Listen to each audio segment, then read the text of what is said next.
Les plus grands ennemis qui détruisent la vie des enfants de Dieu ne sont pas ceux de l'extérieur, mais plutôt ceux de l'intérieur. C'est pourquoi la Bible dit, celui qui se fait ami de sa propre chair devient automatiquement ennemi de Dieu. Bien-aimé dans le Seigneur, mon frère, ma soeur, la Bible déclare dans le livre de Galates 5, versets 16 à 17,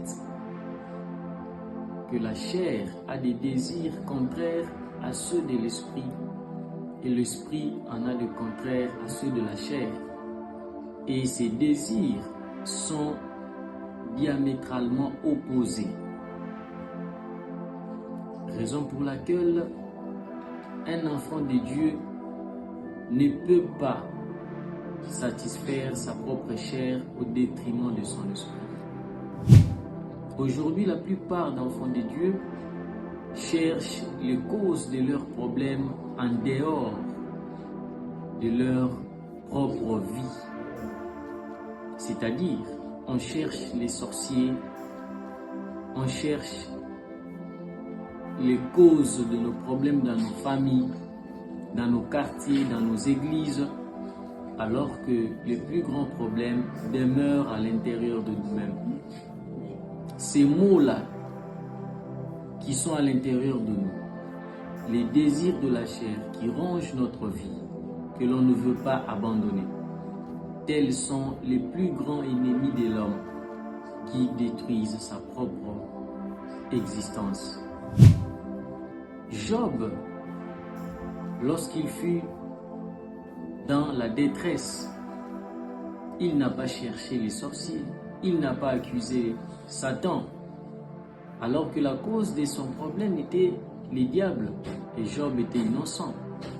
Mais son attitude était celle de repentance, de l'humilité. Job a pris soin de chercher les causes de sa détresse, les causes de sa souffrance à l'intérieur de lui. Et avec ça, Dieu n'a pas hésité pour venir le relever. Bien-aimé dans le Seigneur, mon frère, ma soeur, prends ton temps de faire une introspection profonde. Observe ton comportement. Observe ton cœur. Regarde à l'intérieur de toi.